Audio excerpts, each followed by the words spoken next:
Good afternoon, and welcome to PHFA Housing Services webinar. This topic is working with low literacy clients. I am going to be your host today, and I'm Alicia Spencer, and I am the Senior Housing Services Representative for the Eastern County region. Our webinar presenters this morning are associated with the Institute for the Study of Adult Literacy from Penn State, and we have Mike Vale, Ruth Love-Shuley, and Maury Forlizzi. Greatly appreciate you guys doing this, and it's such an interesting topic and one that we have had a lot of interest in, which is why we reached out to you. So, Mike, would you like to start our presentation today? Thanks, Alicia. I appreciate it. Hi, everybody. My name is Mike Vale. I am the director of the Career Pathways Program, which, as Alicia mentioned, comes under the Institute for the Study of Adult Literacy, and we work out of the College of Education at Penn State. And I'd like to invite my colleagues to introduce themselves and their roles within the organization. This is Ruth. I work in our Lycoming County office, which has us primarily in the small city of Williamsport. We are at a career link here in Williamsport. I am also our family literacy coordinator, which you'll be hearing a little bit later in the presentation what that involves. But we are full-time in Lycoming County. Hello, Maury Forlizzi. I work in our Center County program. My role here is as an instructor. I work in an ed classroom in Bellefonte, which is the county seat here in Center County.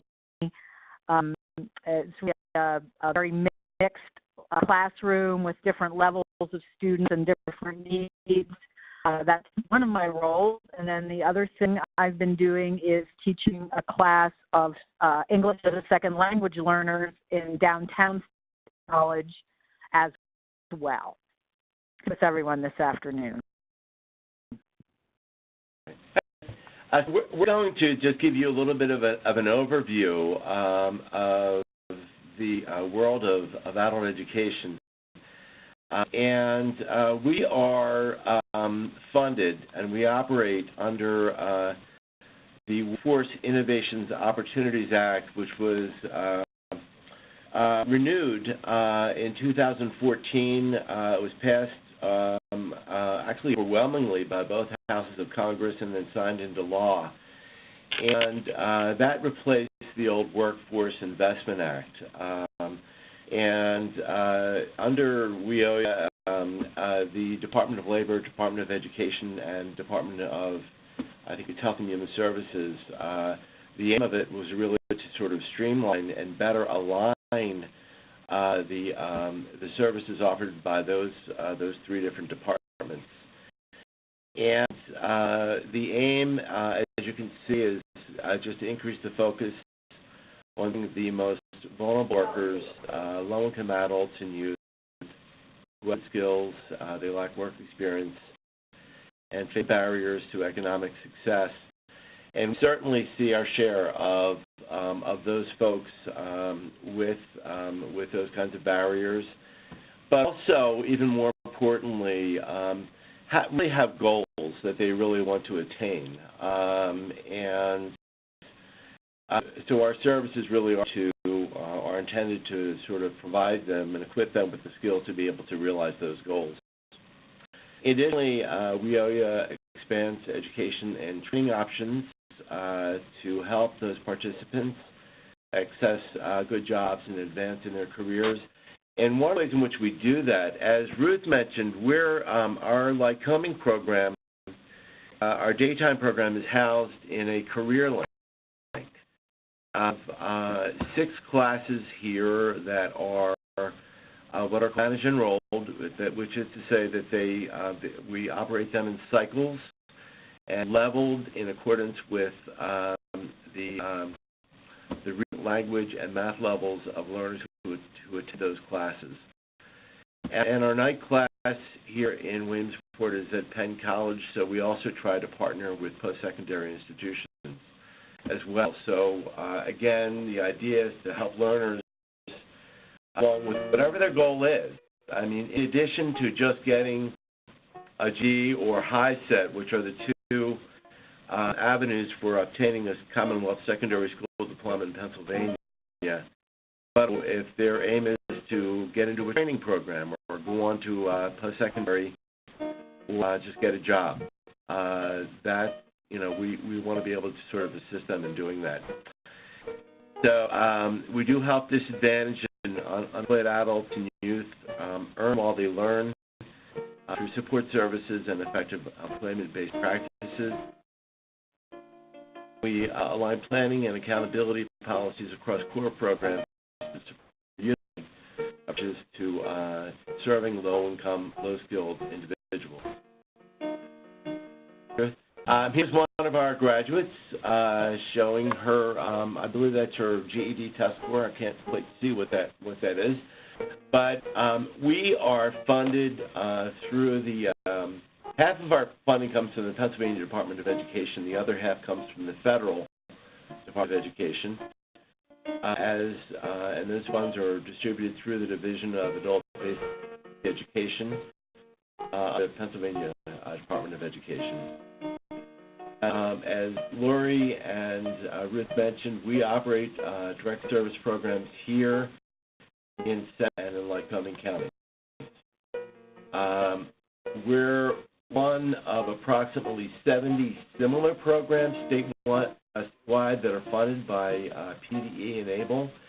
And one of the points I really want to make is that, in addition to those 70 programs, there probably are 700 other programs that all offer literacy services at church basements or through housing authorities, and so there's a lot of different options that are out there for learners. But only 70 of them are funded through PDE and have the access to the resources that PDE makes available. Our classes are free, and when we say free, they are free to our learners, but they are funded through the taxpayers of Pennsylvania and the U.S.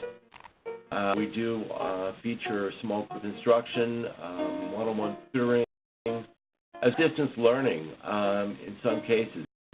The distance learning option is one that is available to those learners who are reading at a certain level, a relatively high level than a lot of our learners, but I believe it's 9th grade. But they may not have access to our services due to schedule, transportation, child care, those reasons. So we put them in touch with the distance learning and encourage them to enroll in that. And we provide services for adults and entire families through the family literacy programming that Ruth is going to be talking about in this slide. We provide development of basic academic skills when learners come in for an orientation. We administer a standardized assessment called the Adult Basic Education. That yields not just a score of their grade level, but also it also yields, it shows us what their skill strengths are and where they need some help in terms of developing their reading, writing, language, and math skills. And Lori mentioned she works with the an ESL population. We have quite a few learners who are in our ESL program in Lori's class, but also in our tutoring program in the Sunny area. To contextualize our instruction to highlight their awareness and exploration as learners obtain their high school diploma. And as I mentioned before, really I said there were two. There's actually three ways that adult learners can get their high school diploma through the taking the GED test, which is computer-based, a HiSET, which is a new option for learners that has been approved by the Department of Education, or if they happen to have 30 credits from a secondary institution. And we encourage them to support them in transitioning to post-secondary education or training and or obtaining or improving employment. Learners need to be aged 17 and over, out of school, and not West a student visa. Those are our rules. Those are the rules of our funders. So one of the slides we like to share with learners is just the impact that education has on their lifetime earnings. As you can see, this slide's kind of hard to read, so I apologize for that. But those who just have a 9th through 12th grade generally, on average, earn about $26,000 a year. Just obtaining the high school or obtaining the GED, that bumps that up by about $9,000, dollars. So I really want learners to see what the impact of having additional education can really have on their future. I'm going to turn it over to the family literacy, and Ruth is going to walk you through that. Okay. So along with our adult education program that we provide here at CareerLink, and again, that's for any adult 17 years of age or older who has some kind of educational need, diploma, or perhaps brushing up on skills for college. There's also another stream of funding offered through the Pennsylvania Department of Education called the Family Literacy Program. And we're fortunate in our last grant cycle to receive additional money to serve families. What family literacy is really a two-generational approach to these issues of poverty, literacy. Not only helps the adult improve their education, but really looks at them as their first most influential teacher of their child. Someone to be enrolled in the family literacy program has to be an adult, and they have to have a child between the age of birth and grade. And it doesn't necessarily have to be the parent. It could just be an adult, grandparent, a custodian of the child that's willing to participate in these activities. It's quite a big time commitment, as it is a holistic approach. Families that commit to these services have to do 5 hours of adult education a week, spend 2 hours in a parenting class, which usually takes on the feel of a parent support group. In parent support group, it focuses on early literacy, language in the home, like environmental print. So it could be on things like or discipline, but it really does have an educational focus so that they are aware that their parent involvement is one of the biggest indicators of later school success for a child. Studies show that it's a child enrolled in some kind of quality educational program, and then the extent that the parent is involved with encouraging the child at home and having books in the home and really taking advantage of that opportunity for the parent and the child to develop skills together. So the family must have a child, as I said, between the age of birth and 3rd grade, and the child has to be enrolled in some kind of program so that they are enrolled in early Head Start. They're in a pre-K program, or they're working with the child's elementary school teacher in, again, this real team approach of working with the family. The 4th piece is this interactive literacy activity, and that's the time for the parent and the child to come together, either on their own or under supervision, where they're practicing the new skills they learned. They're sharing books. They're doing activities. And it's a time for them to bond with other parents and really to make the most of that relationship with their child. Family literacy services vary throughout the state. Some, as ours, is with a Head Start partner, some with an elementary school, some are operated out of a public library. But again, it's working with that adult, but these added pieces for families. So, as you think about the people that you work with, you may understand that, parenting support is a need.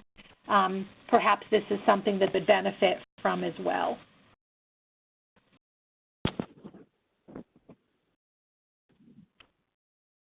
And then go over to Lori, down in Center County. So one thing we wanted to just reinforce with everyone is that if you have clients who need our services, it's very easy to find and connect with local ABLE program. Again, as Mike was saying, there are 70 programs in the state that are funded by the Pennsylvania Department of Education Division of Adult Basic and Literacy Education. If you're interested in connecting your clients with those programs, you can go to our homepage, www.paadultedresources.org. And at the bottom of that page, there is a program locator that you can type in a zip code. You can look for a program by name. So you can use that tool to access, search for any clients that you're working with who may benefit from the kinds of services that Mike and Ruth just described. There's also a lot of other good information on the Adult Ed Resources website. One thing that our directors are committed to is to provide information to anyone who needs it. So there's a lot of good resources for working with, low literacy clients on that webpage. So if you have time, I would encourage you to a little bit. One thing that Martha was telling us as we prepared to work with you this afternoon is that you are often faced with assisting low literacy clients yourself in your work with them. And so to finish off our formal presentation this afternoon, we're just going to talk about a couple of strategies doing that. And Martha mentioned that many of you are working with clients who, for whom English is a second language, many who are very low literate in their native language as well as in English. So we've tried to collect just a few key strategies here to get you started. One, of course, is to use the client's native language as much as you can.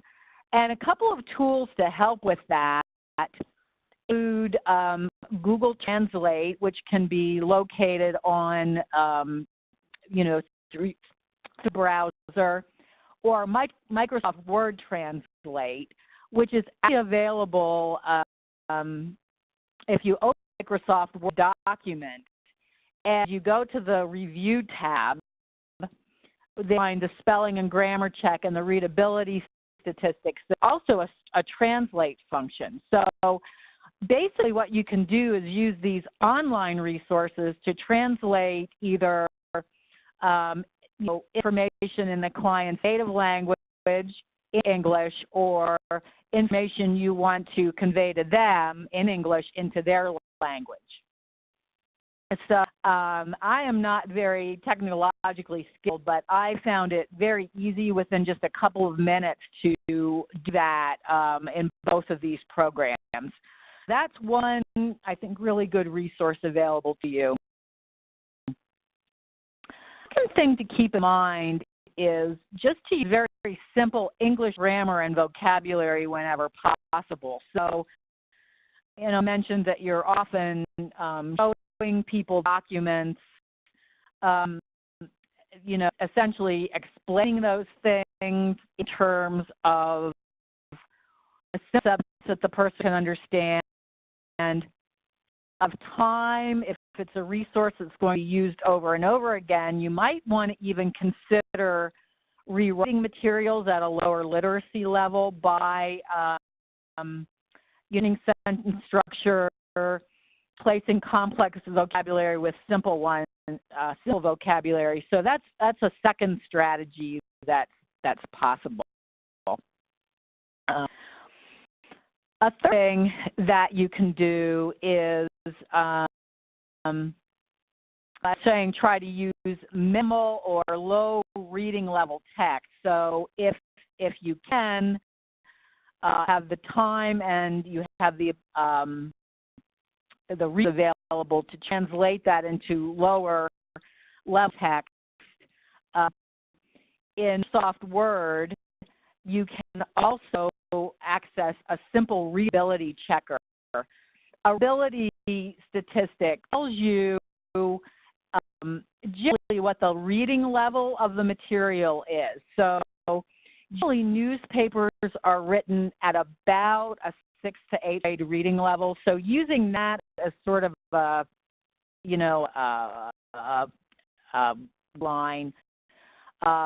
you can type text into the readability checker and see what level it's written at. Usually it will do an approximate grade level. So you'll be able to know whether you're looking at a rather difficult text or a simpler text, and then use the second thing that we have listed here. It's a free link called Rewordify. Again, very easy to use. You can go to that link, and basically, if you have complex text, you can put it in there or load it in, and it will rewrite it at a lower reading level. So again, if you have documents that you're constantly using that are fairly high level, you find that the clients are struggling to comprehend them, those might be key pieces that it would be worthwhile to use Rewordify with, and maybe provide some simpler pages to use to guide the people as they're reading the document.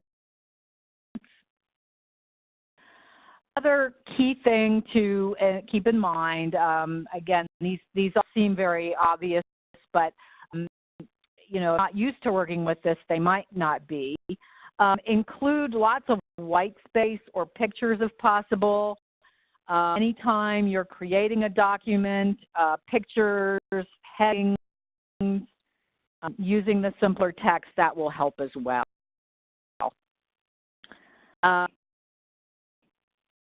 Okay. I can talk a little bit about is previewing text content. So one of the strategies we use in the classroom with, we're presenting text at a very high level, but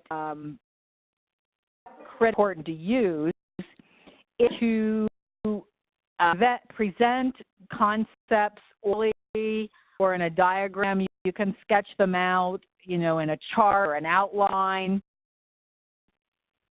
and to preview complex vocabulary a little bit. So I'm working with some technical terms that I'll be explaining to the clients.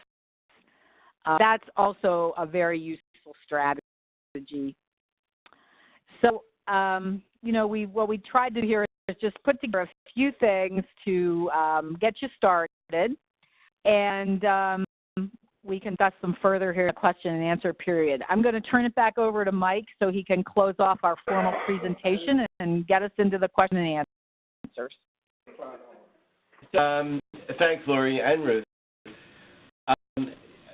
No one gives a better testimony about the value and the impact of adult education than the learners in the program. And this a former learner who, you know, we've included this quote: "The most significant change that she's seen in herself is that motivated now.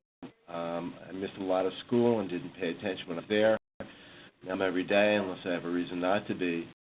The career place has really helped me a lot." And I just on a personal note, we had some new students start this week, and I think it's really one of the fascinating things about this is we have a couple of students who just dropped out of school in the past couple of months, which we strongly discourage. They're in a class with, you know, with one woman who's 63 years old, and I think sort of that intergenerational dialogue also provides a really unique perspective for the learners and the instructors in the program. But I'm going to stop there because I know we're sort of coming up on our time limit.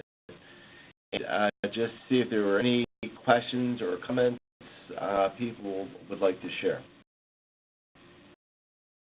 Well, I don't have any questions that anyone has asked. Well, I do have a question. What piano playing, if I ask? From your end?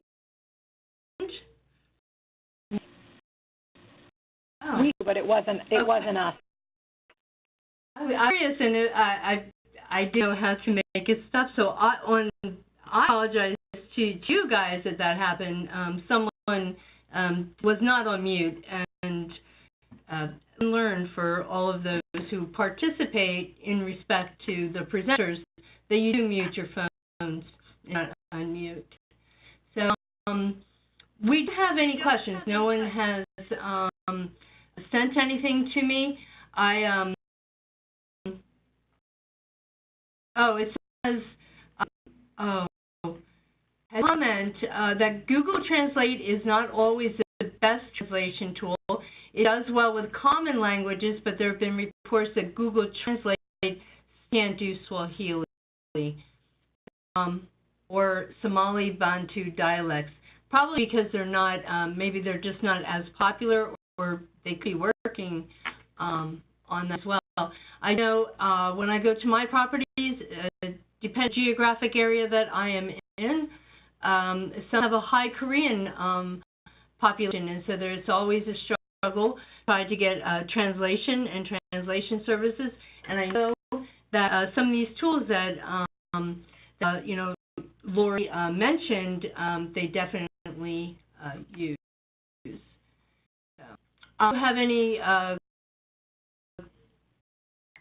anything that you would like to close with, Lori, Ruth, or Mike?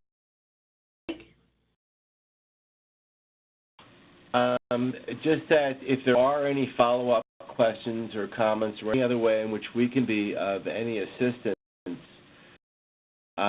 maybe we did not include our emails, but maybe that's something that, you know, that we could share.